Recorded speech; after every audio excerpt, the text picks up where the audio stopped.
So at Viper Baseball Academy, we strive to get young athletes over into international leagues. So either that be into the European League, Japanese League, or over in the big leagues in America with college or professional ball.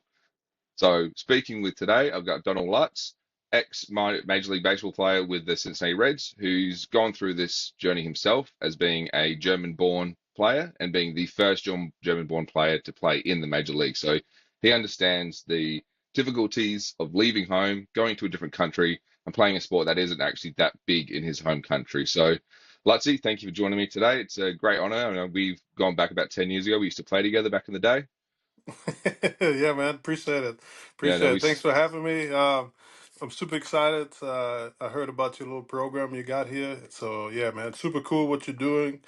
I love anything where people grow the game of baseball, especially internationally in countries where it's not sport number one. So yeah, man, love your work.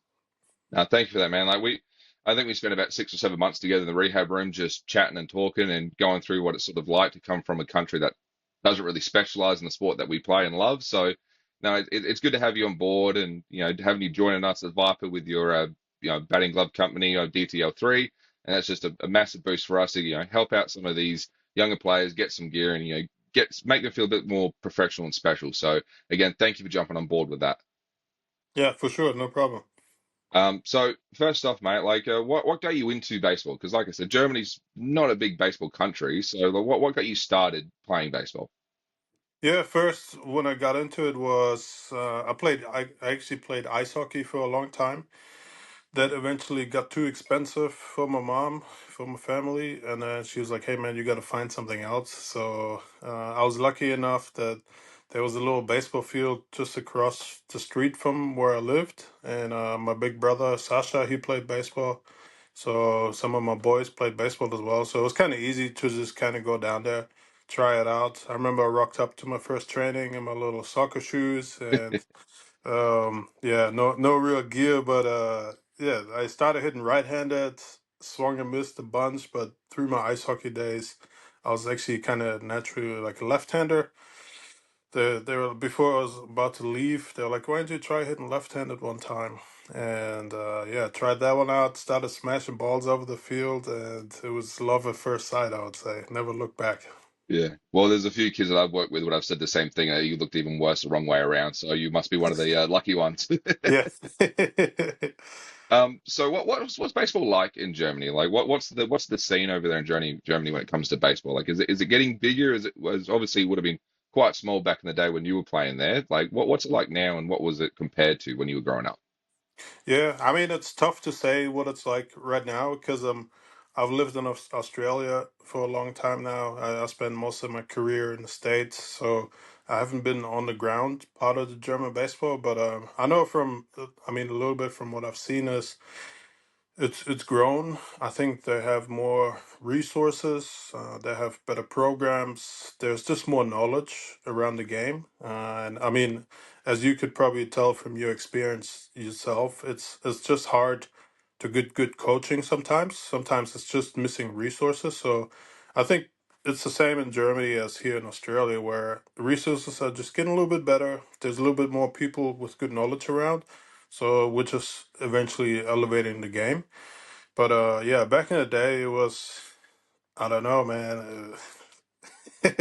I don't even know what to compare it to. It wasn't on TV. It wasn't anywhere. It was sort of just go down to the field, have some fun with your boys, and then go home again. You know what I mean? So now it's definitely growing. Yeah.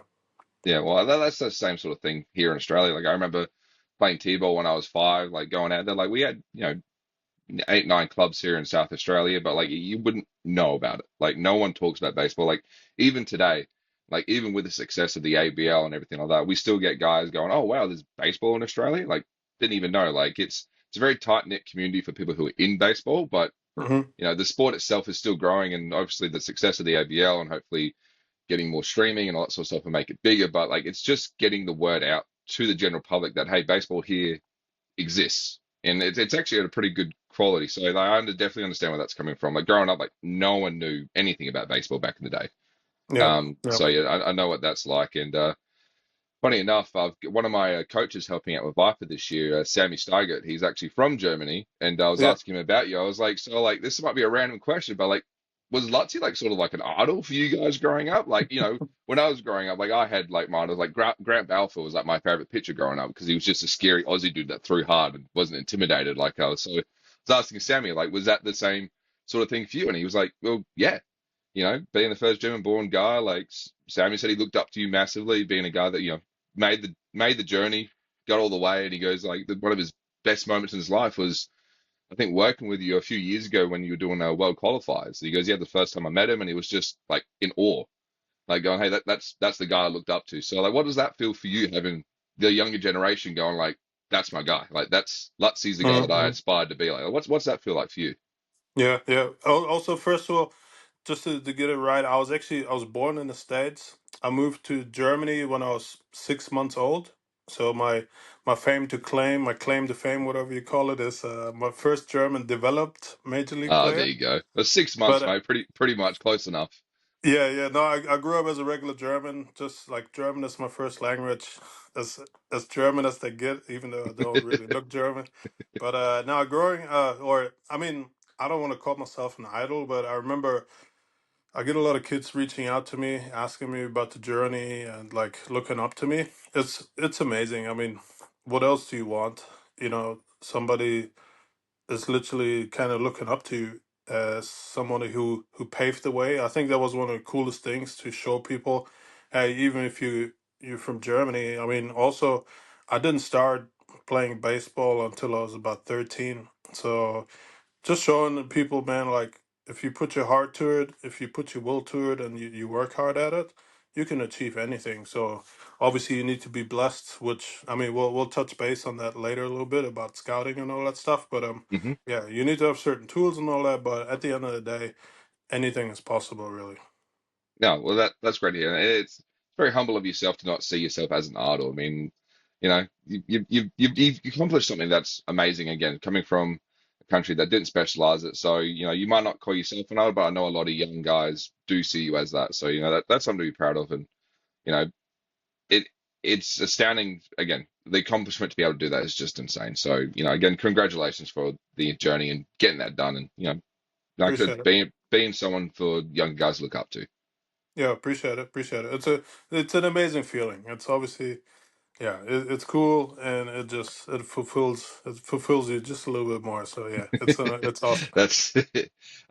But going forward with that, like, so what was it like finally getting to the States and going through all of the minor leagues and then finally breaking through to the big leagues? So basically, the first question would be like, what was the sort of culture shock or the change from going from, small baseball community in Germany to now all of a sudden, bang, we're now in pro ball. Like, what was the change for you? Yeah, our biggest change was ordering food. I had such a thick German accent. I couldn't order food anywhere. Nobody would understand me. Yeah. It was just you went from sorry, seriously, you went from playing baseball as sort of yeah, showing up at the field, playing with your boys, to not even I mean I didn't really even dream about the major leagues until I really signed my pro contract because before as I said it was kind of just yeah I wanted to play fun game with my boys and compete and have a good time and then all of a sudden it was like a scout approached me once at a European championship and was like, hey, how would you like to play pro ball? And I was like, what's pro ball, like what do you mean? And all of a sudden, all these doors open up. There was a lot of Googling going on. And because before Pro Bowl was completely foreign to me. And then, yeah, next thing you know, I transferred to the Regensburg Academy, which is sort of obviously maybe a little bit bigger scheme of what you're doing. But it was pretty much, I moved down there. I had assistance with school and training. I was able to train every day.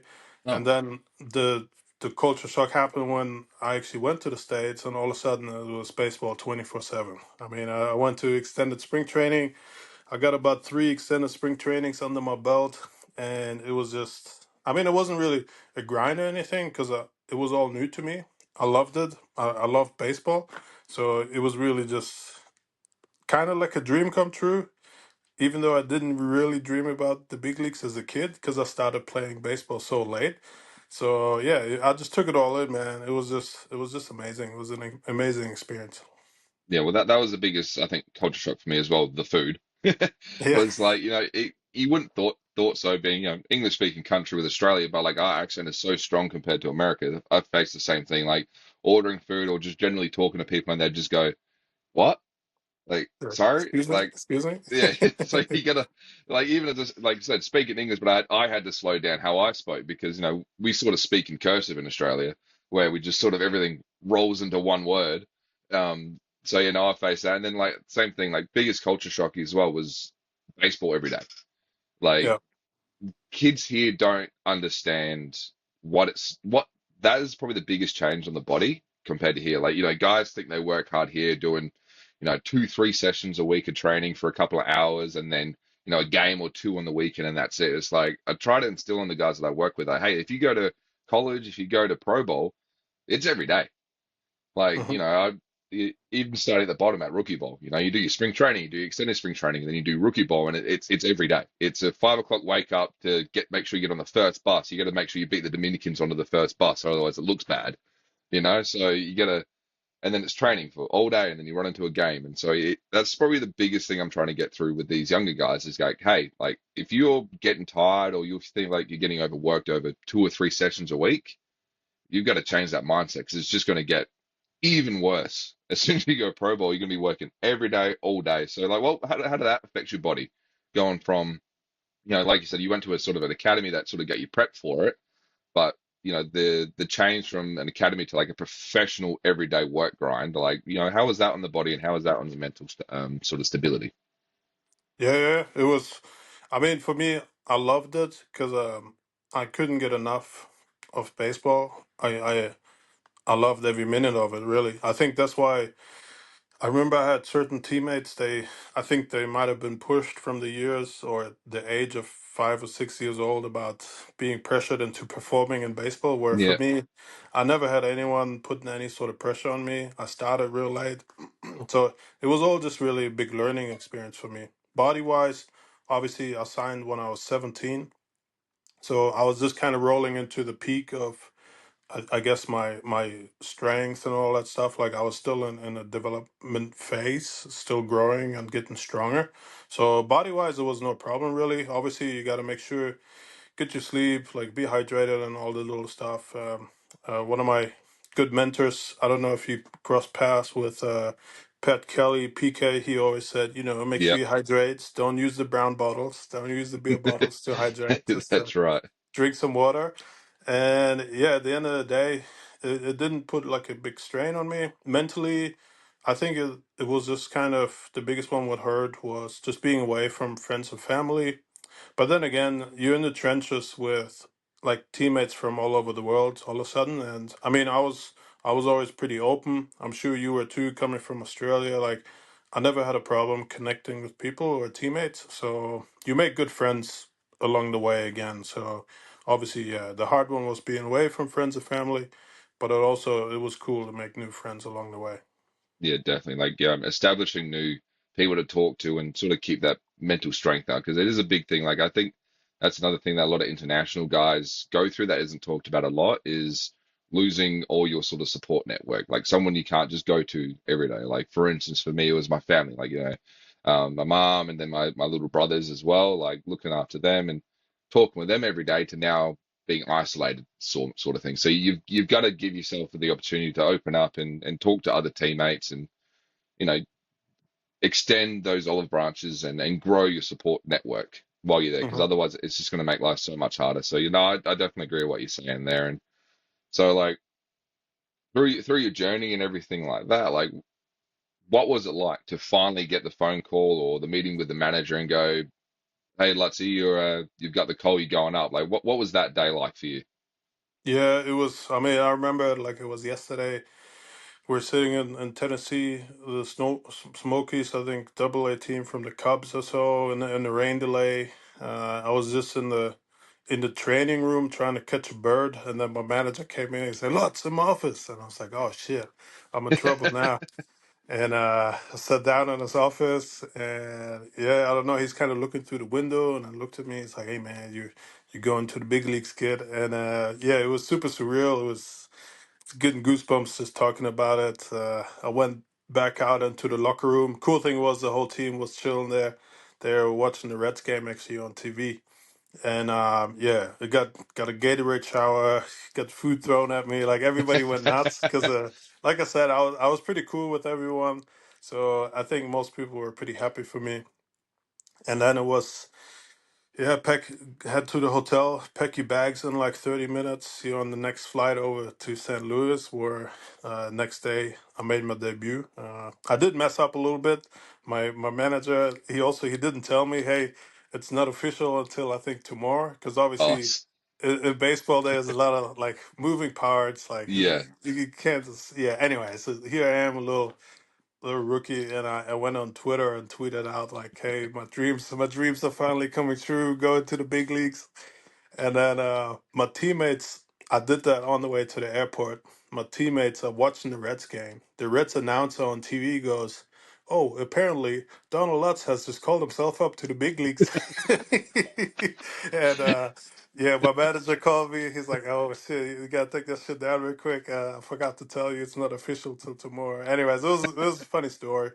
And then yeah, joined the team for dinner at St. Louis. Got a couple more comments about my tweet, and then of course. next yeah, next day I got a pinch hit um, at the Cardinals place against Wainwright, Adam Wainwright. Oh, there you go. Not bad. Yeah, I think I got like a 93 mile per hour cutter in on my hands, blew up my bat, ground out to second. Welcome to the big leagues. Welcome to the league, kid. Yeah, just one of Yeah, the Hall of Famers right here, just juicing you up right here. yeah. But cool thing was for like obviously you get like a little scouting report and all this stuff, and he used to have like the hammer 12-6 curveball and stuff. Hmm. Anyway, he dropped Filthy. that in. Or actually, first I walked up to the plate. St. Louis and the Reds, they didn't have too much of a good history, and Yachty was catching. He kind of did a little mound visit, gave me a moment when the announcer announced that I'm making my debut, which was really cool. Yeah, Got a standing ovation at one of our like biggest rivals, so good baseball people over there. And yeah, first pitch he dropped in a hammer, backdoor, fucking 12-6, and I was like, oh shit. I remember the first thing I thought about was I actually see the ball much better. Like the lights are much better. The balls, I don't know, maybe a little bit cleaner or whatever. And yeah. yeah, anyways, next pitch he blew my shit up in 1,000 pieces. And but no, super awesome, unreal experience. Everybody was happy. I was glad I got to call my family and share the moment with them. So yeah, Yeah, a bit unsportsmanlike there. Here you go, rookie. Here's your debut. Here's one of the best curveballs in history, mixed up with then a cutter straight on you. Like, yeah, no, not taking it easy for you for your debut. yeah. Nah, all good, all good. It was a good challenge. So, like, once you've made that step and you've sort of established yourself in the major leagues, like looking back on it now, like what would you consider like the big differences between playing minor league ball and then, the big step up to the major leagues? Like, what are the few things that you would say is the big key differences? Key differences. I remember. I don't want to sound too arrogant. In the minor leagues, if you're playing like a 5 game series, I knew if we get into like day 3, 4, 5, like you get the number 4 and 5 starter, I used to tell myself like, yeah, I'm probably going deep. I'm getting 3 knocks. Like I'm gonna eat, because you eventually run into someone who doesn't have the best shit or excuse me, best stuff on the mound. Yeah, In the big leagues, there's not like an easy guy. There's not someone where you're like, yep, this is super comfortable at bat. Today I'm getting 2 or 3 knocks for sure, or I'm hitting the ball hard a couple times. Like everybody's tough. Some people say it's a little bit easier to hit because pitchers are more around the strike zone. But then again, I strongly disagree because guys just have like a lot more like late movement. That was the hardest one to adjust to. Guys have a lot of like late hard movement where in the minor leagues you might run into one or two of those guys up there like almost everybody. Oh, actually yes, everyone has good shit. Everyone has yeah. good stuff. So that's probably the biggest difference. Where in the minors, I knew there were certain days I'm gonna hit some balls hard. Where in the big leagues, there's no guarantees. Does playing in the minor league sort of get you ready for what it's like playing in front of such big crowds, or is it just something that you can't prepare for playing in front of a crowd like you would at a major league game compared to like a minor league game? Like, were you Uh, prepared for that, or Fans wise, I was pretty lucky. Maybe I got to play some big games with Team Germany, like World Cups. I played in front of 40, 50,000 people in Taiwan and all that. But it never really stressed me. I I use it as motivation. I think it's pretty cool. Like for me, one of my motivations actually like getting to the big leagues was like I wanted to play myself on the video game. Like I love watching highlights on TV, all these things. So I use it as motivation, I would say. Yeah. And the coolest Yeah, thing is even when you're playing at home, obviously at home it's if you get a big hit or something, crowd goes crazy. But you can do the same on the road, where if you get a big hit in a big situation, you can silence a complete stadium. That yeah. like it's crazy. It's so you can have a positive and negative impact sort of on big Yeah, crowds. Yeah. So just put an exclamation mark on the play, no matter what, away or home. So now that'd be awesome. So like, you've done your stuff with the Reds and major leagues and that sort of stuff. What ended up bringing you down to Australia? Like, would that was that during your time with the Reds, or was that after your time with the Reds? yeah, I would say even before. So one of my scout or the scout who signed me out of Europe knew a scout here locally in Brisbane at the Windsor Royals, Luke Prockpack. Oh, yeah, he signed me. Uh, there you go, small world. The small world. And yeah, he pretty much hit up Proc and was like, "Hey, I got this kid from Germany. He doesn't have much baseball experience. He needs some at bats during the winter." So I came here before I actually. Sorry, I went to Instructs first after I signed. Came here, played the winter here, and then went over for spring training. And I pretty much did that for like the next 5 or 6 years, Okay. where I would always come back here, Brizzy, play with Windsor, which eventually led to also playing in the ABL. Obviously, played a year in Canberra, played I don't even know 6 7 years with the Bandits. Played a couple years in Mexico, win the ball. But yeah, long story short, back to your question. First stop here was 2007 in Brizzy, and then I came back almost every single year, and Okay. then I moved here full time 2019, just before COVID.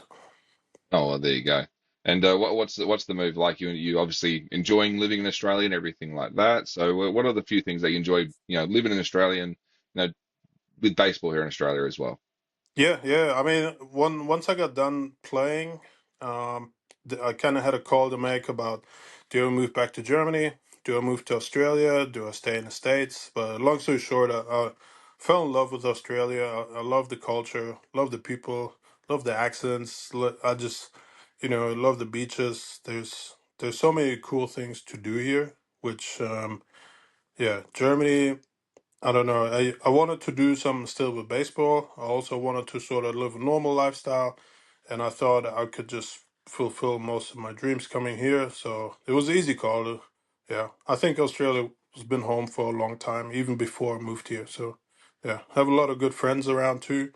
A lot of like close family. I would call family, and so yeah, it was an easy call. No, I'm glad to hear. So obviously moved to Australia. You're sort of done with the Reds and stuff like that. So when did you actually start thinking of the idea to create DTL3? Like, was that when you were still playing, or was that sort of post career? It was sort of post career. It was sort of once I kind of settled down, I started thinking about having a family, started thinking about, oh, damn, I'm not going to be able to play this game forever, Yep. realistically. And I was really just kind of looking for a way to stay involved with the game. And obviously, I wanted to create something like a product which was good for, let's say, a young Aussie, somebody who loves the grind, somebody who wants something durable but also like affordable. Just like something I would have wished as a 13, 14 year old, I would have been able to afford. Like something good quality, but what doesn't cost an arm and a leg. Yeah, of course. That's probably the biggest thing that I've seen as well, like with batting gloves. Like you like batting gloves can go up to, $100+ for batting gloves. And if you're working hard enough and swinging enough, like, like for instance, my middle brother Dayton, who you've worked with previously before as well, like he was burning through batting gloves probably a pair a month, roughly, Mm. because he's doing hacking every day off the tee, swinging, and $100 a month almost on gloves was just killing him. And he started getting your gloves in, and he's been loving them. And I think that's the biggest thing. It's something that's affordable but still high quality that you're not having to burn through. constantly. Yeah, So that's what I've seen so far with your stuff, and I think you've done a really good job with that sort of side of things, is providing a product that you wanted to provide. yeah, appreciate it, appreciate it. Yeah, it was at the end of the day, I went down the road of like um, with the socials. I promoted other companies or this, but then I was like, you know what? I really just want to promote something I believe in, and then I was like, why don't I create something myself where I also love like building stuff. I was looking for not really a purpose, but I was looking for something to do after baseball. So Yeah, but I still think keep it, you tied in with baseball, obviously. yeah, exactly. So it was a Yeah. easy call, easy call. And yeah, yeah, your brother has been a big part of it from the beginning, almost of the journey of my journey. So thank you for that. In case you're No, no, listening. that's right. He's very thankful for that. Don't you worry. He's always just like, oh, I got the new, Lutzy just sent me through these. Like, oh, these are the new DTL3s. Look at these. He goes, oh, I'm gonna make sure, like, where's that clip of that home run? I need to post it with the gloves. And so Yeah, no, yeah. he loves it. So what was a big part of why you decided to, except for our personal connection and things like that, like what made you decide to, jump on board with Viper and help us out with a few things? I mean, main thing is you grow in the game too. You know what I mean? That's where I love anybody who does work in baseball. With your academy, I thought it was easy to align because obviously we go way back. You were part of the Reds too, but that doesn't mean that's why I want to work with you. It was really just because you're building something here in Australia in a country where baseball is not the number one sport, and Hmm. you're looking to give kids an opportunity. That's where I know, like, I'm super grateful for anyone who's ran academies and stuff, like in Germany. I'm super grateful for scouts, which found me and gave me a chance and all that stuff. So I'm happy to support most people here. Whoever are good people, obviously, I want to work with good people who grow the game as well. You know what I mean? Because Yeah. like eventually, like you said, you're looking to give people the chance to go to international baseball, and the the friends I've made just going through international baseball, unreal. I've made lifelong connections in multiple countries. So it was easy to support you who's trying to do the same for some young dudes. Well, I appreciate it, man. That is our end goal, is trying to develop. We try to get whoever just loves the game and who wants to get better. We reach out to and try to make them better. And if that ends up giving them the opportunity to go overseas, like, all the better for it. That's all we're trying to do, is just grow baseball and just continue the love for baseball. Because, like I said, I'm all broken down. My arm doesn't work, but I still want to be involved with the baseball. So this is what I found my sort of calling to do, is to coach and help out from there. Hmm. And yeah, so I understand where you're coming from there. And so I know that you're doing batting gloves and everything like that. So what other sort of stuff are you guys releasing at DTL3 at the moment? Oh, I got a shin guard. I kind of went down the protection road. I call it the silencer. Um, what else I have? Just working on some socks. One got a couple hats. Look, I don't have these. This one is a new era hat. This one looks pretty slick. I got that made Yeah, up yeah. last year when I went over for spring training, but it's hard to find some that quality here in Australia. But anyways, I just got a couple samples coming of hats, some streetwear, some t-shirts and stuff. But yeah, main focus is baseball. What else? I also run last year. What I started was like a DTL3 hitting school. So I ran small group lessons for hitters. Same thing there, only for serious people, not just like, hey, anybody want to have some fun. Like, I try to make it as pro as possible. Same thing there. I just look to create something what I wish I could have attended as a young player. Yeah, no, I definitely second that. Like when I was growing up, there's a lot more. There's more accessibility now, but yeah, same thing when I was growing up. Like, you had like your state teams and you played in your state tournament, but there was no like specific academies or like training programs. You sort of just, my whole thing was just YouTubing, pro guys and just copying Oh and yeah, mimicking what they did. Like, there wasn't anything really here to help boost that. So now I'm glad to hear that you're doing your own sort of hitting stuff up in Queensland, and all that street merch stuff. Like, sign me up. I'll be grabbing a few of them. Definitely repping the DTL3 brand. appreciate And it. Appreciate it. no, that's all good, man. And now, with the other sort of forms of baseball life, now that you're done playing, like, you're also a professional scout as well. Is that correct? Yes, yeah. Same thing. Like I did 2 years of player development with the Reds. Once I got done playing, then the move to Australia happened. Same thing there. I was like, I wanted to stay in touch with them. I wanted to continue to work with the Reds. So once I got my permanent residency and I knew I could live here in Australia, I reached out to them to see if there's any opportunities to continue to work together. So yeah, I got pretty lucky. Got a little scouting gig. So yeah, I'll scout for them as well. Oh, awesome. That's super impressive. So like as a scout, like wearing your scout eyes and not as a player eyes, like what are the sort of things that you're looking at in young talent coming through in Australia? Like what are the sort of key factors that you're looking for? Mm-hmm, mm-hmm. 'Cause there's a couple things. Obviously, there's this whole professional thing where I won't dive too much into it in terms of like Of grading course. players and all that stuff. There's obviously you look at the eye test. Can someone like pass the eye test? Is the main thing is athletic? Is someone athletic? Because hitting, pitching. I'm not a specialist on pitching. I know hitting wise, like there's enough good coaching where people can help you with your swing, with your approach, and all that stuff. But it's really hard to teach athleticism. I look at if someone has quick twitch, how does the body work? Makeup is a really big one. One of the first thing people always ask about, like, what kind of dude is this player? You know what I mean? Is he a good teammate? Does he work hard? All the little things. There's all these little boxes, which eventually, if you want to go pro, or if we decide to think to recommend somebody who might be going pro, there's all these boxes we try to tick, and then obviously I use my experience. I've been around a lot of ball players, a lot of big league ball players, and I really just use my experience. And then you look at someone and you try to project them. You try to do the best you can to project them to see if they're going to be a major league baseball player or not.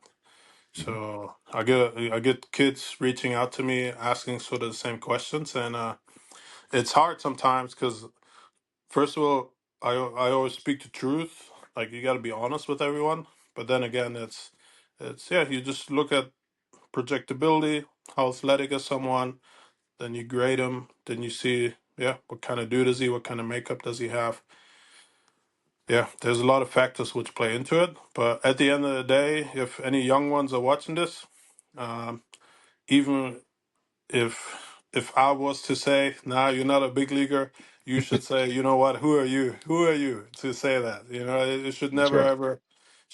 ever stop anyone from working hard and pursuing their dreams. So first of all, there's a lot of different major league teams out there. There's a lot of different scouts out there. There's a lot of opportunities. There's different pathways to international baseball, even if your goal might just be like, hey, I want to play for Team Australia one day. Like, there's all these different pathways in baseball. So, yeah, don't ever let anyone say no to you. Don't ever let anyone say you're too small to whatever. Just, yeah, at the end of the day, if you put your heart to it and stay consistent, I would say I'm the living proof you can reach your goals sooner or later. Yeah. Yeah. Well, that was always a sort of thing is you always learn from failure and rejection. Like if someone says, you're not good enough or you're not you're not doing the right things, like all you have to do is have that goal of, okay, I'm going to prove you wrong. And I am going to achieve this. I'm going to keep chasing my goal. And that's a lot of times, like, as a coach, when you cut someone and you feel bad for cutting someone because they're not quite good, all you can hope for is that they prove you wrong down the track. And I Yeah. guess that's sort of the same sort of thing you're saying there. Yeah. Yeah. For sure. For sure. Yeah. I've been Um, cut many times. yeah. I've Yeah. No, I've that's been it. And cut that, from professional teams. I've been cut in the Australian Baseball League. I've been cut from amateur teams. I've been cut in indie ball. I've been cut in Mexico. And it doesn't really matter, man. Like the journey keeps going. Like you never know who's watching. That's the other thing with scouting for young ones. Don't just do things when somebody's there watching. Like it's really about what you do when no one is watching. You know what I mean? You gotta put in the work 24/7, like all the time. yeah, no, I definitely agree with that. But yeah, no, thank you again so much Lutzi, for jumping online with me, having a chat with me, just going through some things. And again, massive thanks again for jumping on board with Viper with DTL3. Like, looking forward to have a play around with the gear, and everyone who's going to be part of Viper this year will be organizing, getting them some gloves as well, so that way we can just continue repping up your brand. And yeah, we're just looking forward to the off season, using your gear, and best of luck with everything going on with you. I know you've got a newborn baby, so have fun with that. Yeah. No, no, no. um, I appreciate the support, dude. Like I said, obviously without people like you, it would be very hard to continue to grow the brand as well. So it means a lot to me and my family for you like to believe in my stuff. So I appreciate that. And yeah, like I said, it's we never know where we can go. Hopefully one day I can come down, maybe run a workshop with you or something. Don't want to throw any empty promises out there, but you never yeah, know. We want to continue to grow, and I'm super excited to work with Viper Baseball too, man. no, awesome. Thank you again so much for coming online. I know time is valuable these days, especially on Sunday. So again, appreciate it, and thank you again, man. Look forward to working with you in the future, as as a prolonged journey just between Viper and DTL3. Yeah, man. Appreciate it. Too All right, easy. easy. Thanks, mate.